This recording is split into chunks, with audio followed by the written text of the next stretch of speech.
Hello. In my presentation today, I'll be exploring the concept of restorative justice. Now, usually before I begin any kind of deeper inquiry into a concept, theory, or process, I like to build on my current limited knowledge of a subject and conduct some research to explore all angles of the subject to get a fuller, broader picture. The trove of information I found on the Center for Justice and Reconciliation's website provided me with a very thorough introduction to restorative justice. According to the Center, which is a program of Prison Fellowship International, restorative justice is defined as a theory of justice that emphasizes repairing the harm caused by criminal behavior. It is best accomplished through cooperative processes that includes all willing stakeholders. This can lead to transformation of people, relationships, and communities. Restorative justice is a unique approach to dealing with crime and its damaging consequences because it views crime as more than just breaking the law. It also causes harm to people, relationships, and the community. A just response must address those harms as well as the wrongdoing to bring about healing. Another important aspect of restorative justice is participation of the stakeholders. In cases of crime and illegal offenses, stakeholders are identified as the crime perpetrators, the victims, and may also include the community and government. Restorative justice aims for inclusion. Therefore, the people most affected by the crime ought to be able to participate in its resolution.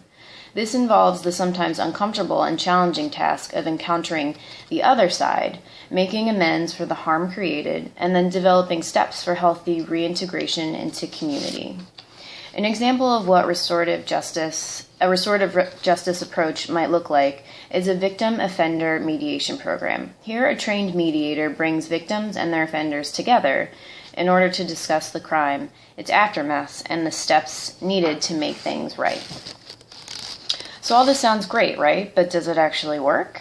Restorative justice theory and its programs have emerged over the last 35 years as an increasingly influential worldwide alternative to the criminal justice practice. Evidence shows that restorative justice substantially reduces repeat offending, more so than prisons, for adults and youths. It reduces crime victims' PTSD symptoms and the related costs, reduces victims' desire for violent revenge against their offenders, and provides both victims and offenders with more satisfaction that justice had been done than traditional crime justice proceedings. Restorative justice is founded on the values of peace, respect, solidarity, and active responsibility. The approach has successfully been adapted to settings outside of criminal prisons and detention facilities as well.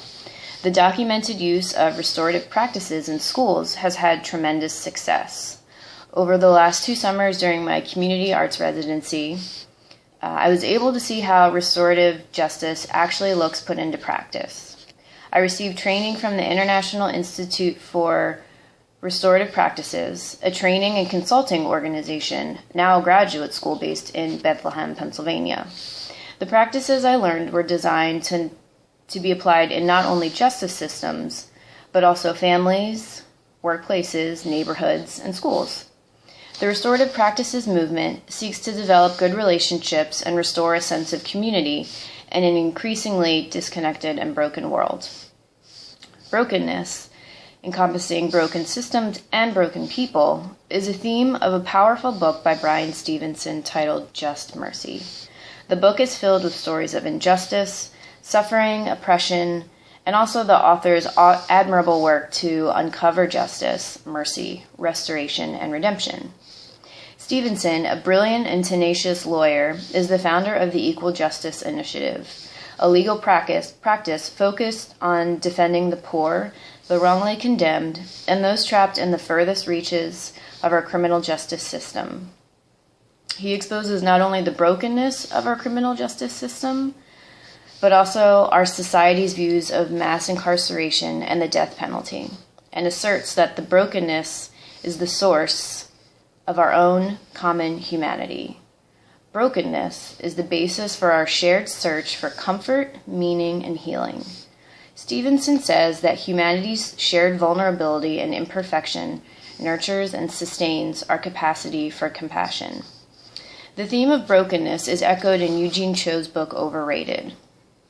Our calling, he states, is not only simply to change the world and bring justice to its people, but we are called to be changed ourselves. We need to pursue justice not just because the world is broken, he says, but because we are. This quote from Henry Nouwen succinctly captures this sentiment. Just as bread needs to be broken in order to be given, so too do our lives. Because our God is merciful, just, and full of grace, we can have the assurance that although we are broken people, despite our good intentions, despite our failure to live justly and change the world, the shalom that God intended for humanity is possible if we allow God to transform our hearts and heal our brokenness. Ken Wistma, in his book Pursuing Justice, reminds us that God's power is made perfect in our weakness. God isn't asking us to be fearless and have all the answers. He's just asking us to obey, listen, and trust Him to help us live justly in right relationship with our Creator and our fellow humans.